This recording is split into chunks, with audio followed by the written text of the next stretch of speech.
Fala aí pessoal, sou Jorge Nicola, bem-vindos a mais um vídeo do canal, sempre bom ter vocês por aqui. Sem perder tempo, pedir para deixar like, se inscrever no canal e ativar as notificações. Descobrir detalhes importantes da busca do São Paulo por reforços para 2026. Para começar, quero te contar que o Tricolor está atrás de 6 contratações. As prioridades, um zagueiro, um volante e um meia atacante. Depois que essas 3 posições forem ocupadas, aí sim, São Paulo vai ao mercado em busca de atacantes. Registrar também que Gemes, zagueiro que pertence ao Mirassol, foi sondado e descartado. O Mirassol acaba de comprá-lo por 4 milhões de reais, equivalentes a 60% dos direitos econômicos. Mas o Mirassol, para vendê-lo, pede 31 milhões de reais. Aqui vem outra informação exclusiva. A ideia do São Paulo, nos 6 reforços da próxima temporada, é investir em atletas em que não haja necessidade da aquisição dos direitos econômicos. A ideia do São Paulo é pagar apenas salários e luvas, ou seja, precisariam ser jogadores de graça, livres no mercado, ou então que chegassem por empréstimo. Até por isso, já dá para descartar alguns nomes que têm sido especulados, como Gustavo Scarpa, Everton Cebolinha e Orreta. Você, São Paulino, entende que o Tricolor precisa de quantos reforços para o próximo ano? Já usa o espaço para comentário e registra sua opinião. Só não esquece de deixar like e de se inscrever no canal. Preciso te atualizar agora sobre o São Paulo. Tricolor corre enorme risco de cair no grupo da morte na Libertadores da América. Bora começar do começo. São Paulo terminou o Campeonato Brasileiro no 8º lugar e estará na pré-Libertadores se o campeão da Copa do Brasil for o Cruzeiro ou o Fluminense. Isso porque esses times já estão entre os 7 primeiros da Libertadores. Se forem campeões da Copa do Brasil, eles abrem mais uma vaga e o São Paulo com o 8º lugar vai para a pré-Libertadores. Teria de participar de 2 fases da competição pré-Libertadores, aquelas fases mata-mata, e se conseguir chegar à fase de grupos, estará no pote 4 na hora do sorteio. O que significa que o São Paulo poderia estar num grupo com mais um clube brasileiro. Você imaginou, por exemplo, o Flamengo e São Paulo no mesmo grupo? Ou Palmeiras e São Paulo? Essa é uma possibilidade real se o Tricolor for a pré-Libertadores e conseguir passar pelos 2 mata-matas. De qualquer forma, o Tricolor entende que é super importante estar na pré-Libertadores, até porque a capacidade de arrecadação do torneio Libertadores é 3 vezes maior do que na Sul-Americana. O Tricolor torce muito para que essa conjuntura aconteça e o São Paulo dispute a pré-Libertadores do próximo ano. Caleri e Lucas jogarão o Paulista? O Caleri dá para imaginar que sim, Lucas também. Tudo se encaminha para que isso ocorra.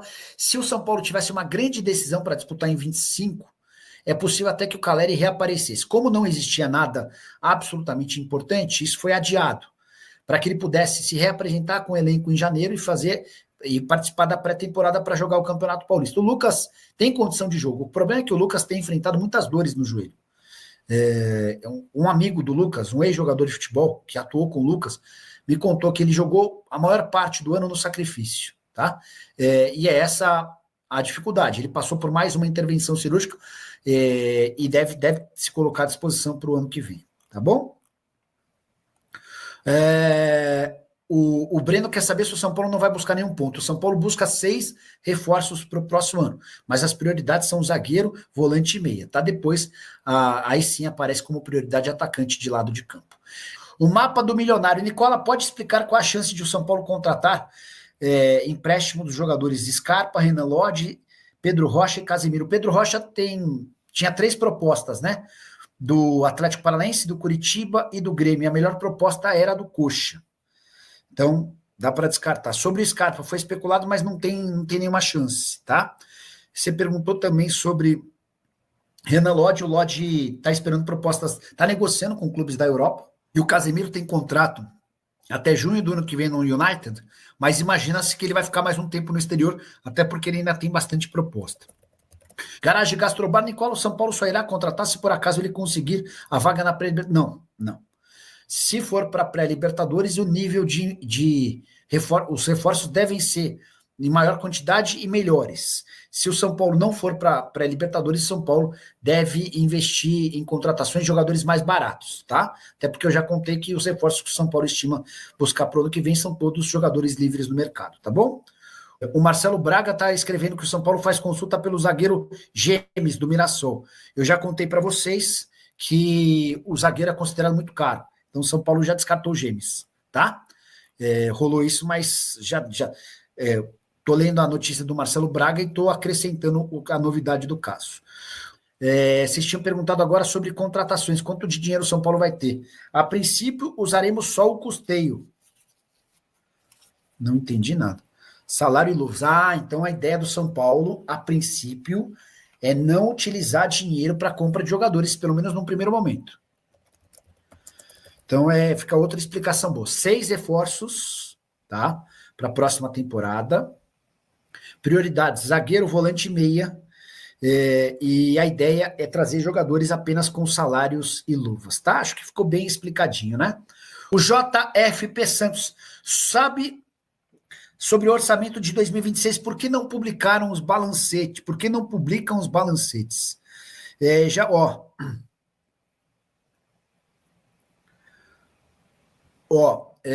O São Paulo inicialmente projetou chegar à semifinal da Copa do Brasil em 26, mas o Conselho de Administração foi mais conservador e deve bater o martelo em relação a quartas de final, tá? Então, informação exclusiva para vocês. Vocês só vão divulgar depois que o CD aprovar. Vamos ver se é isso. Mas então é isso, tá?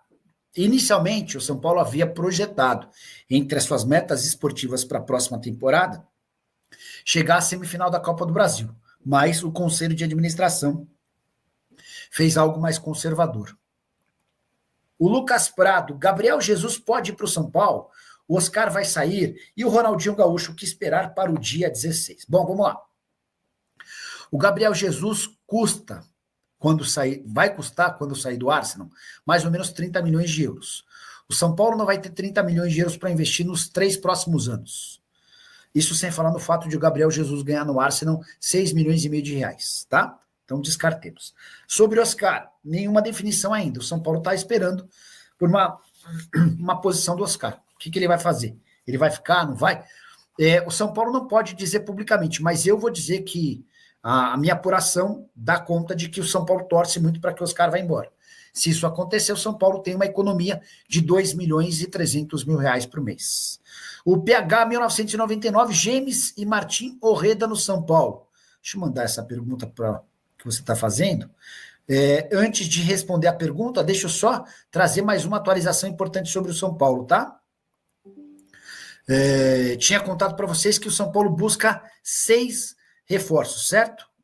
Aí eu perguntei quais são as prioridades: zagueiro, volante e meia. Vou repetir: São Paulo busca 6 reforços para a próxima temporada. Zagueiro, volante e meia são as prioridades, tá bom?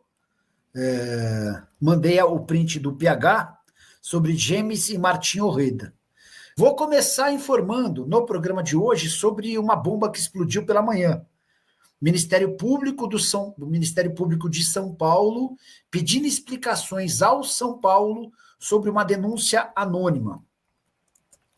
Então, como é que funciona essa história? É até legal a gente explicar com bastante calma para que vocês possam entender. Mercado e mais. Uma pessoa que não se identificou foi ao Ministério Público de São Paulo oferecer uma denúncia.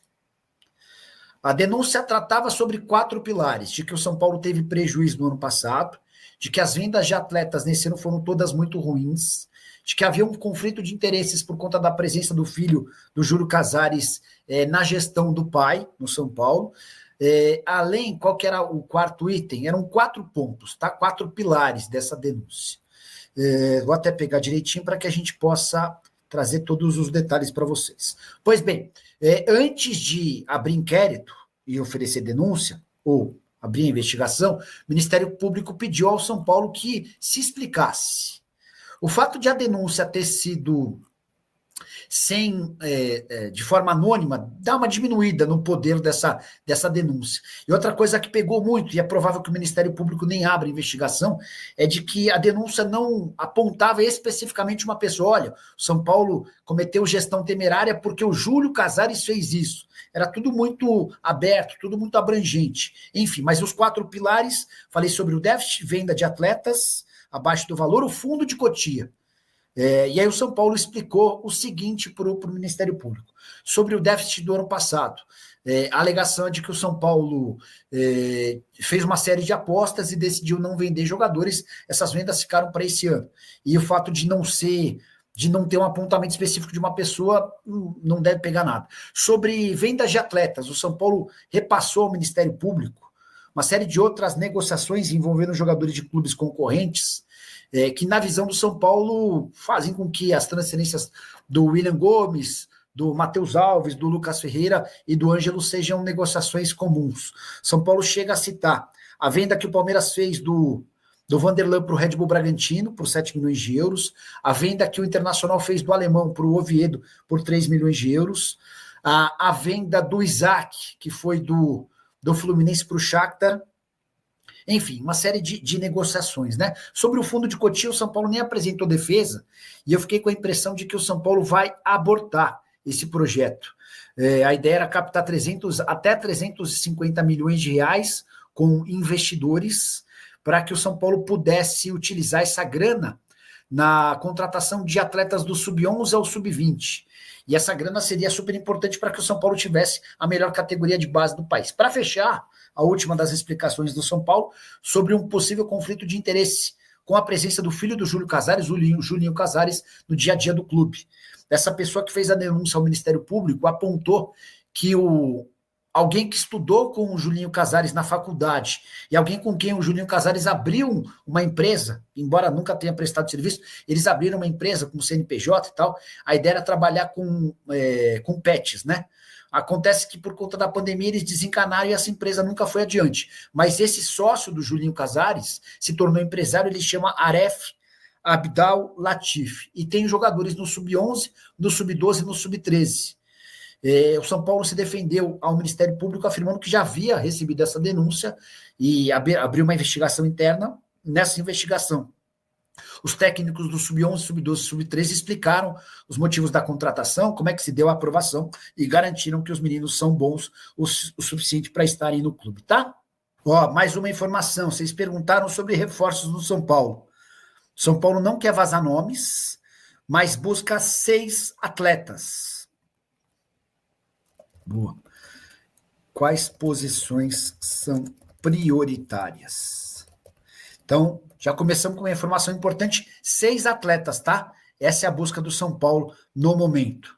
Leonardo Limeira, novidades quanto à renovação de Rodriguinho? Ontem você tinha me perguntado, e eu perguntei se o afastamento do Rodriguinho, o sumiço do Rodriguinho no São Paulo tinha a ver com o fato dele não ter renovado o contrato. A pessoa do São Paulo garantiu que não. Mas eu também não, eu tenho quase toda certeza que ela não diria que sim, se fosse isso, né? Então, a sua pulga atrás na orelha, eu acho que faz sentido, tá? E essa história de que Arboleda pode deixar o São Paulo na virada do ano, foi o próprio Arboleda quem causou essa dúvida no torcedor tricolor quando postou uma mensagem de fim de ano. O Arboleda escreveu, abre aspas, não foi o ano que todos nós queríamos, estamos cientes disso. Queremos apenas pedir desculpas aos nossos torcedores por todos os momentos difíceis que passamos, mas tenho certeza de que, no ano que vem, os jogadores que permanecerem no clube darão tudo de si e lutarão para conquistar grandes coisas com esse grande clube, fecha aspas. Muita gente entendeu essa parte final da frase como um anúncio de despedida, como uma preparação para o torcedor. Olha, muita gente não vai voltar e eu talvez não volte. Fui consultar a diretoria de São Paulo, que assegurou que não existe nenhum movimento para que o Arboleda saia. Apesar da idade avançada, 34 anos, e da necessidade do São Paulo em baixar custos e a idade média do elenco, não faz parte dos planos da diretoria abrir mão do Arboleda. Até porque ele não tem um valor de mercado muito alto exatamente por conta dessa idade. Contrato até 2027, zagueiro que custa na casa dos 700 mil reais por mês, entre salários, direitos de imagem e uma dívida que o Arboleda tinha no mercado e o São Paulo assumiu. Temporada atual de 45 jogos e 4 gols, apesar dessa declaração, no São Paulo a garantia é de que ele fica. E você, na condição de dirigente tricolor, manteria o Arboleda ou abriria a mão do atleta? Já uso o espaço para comentário para registrar sua opinião, beleza? Fala pessoal, estamos aí com atualizações importantes do São Paulo. Se inscreva e ative o sininho para receber mais atualizações do tricolor. Deixe seu like que é muito importante para o crescimento do canal. Utilize o espaço aqui embaixo para registrar sua opinião. Ficamos por aqui com mais esse giro de notícias. Um abraço e até o próximo vídeo.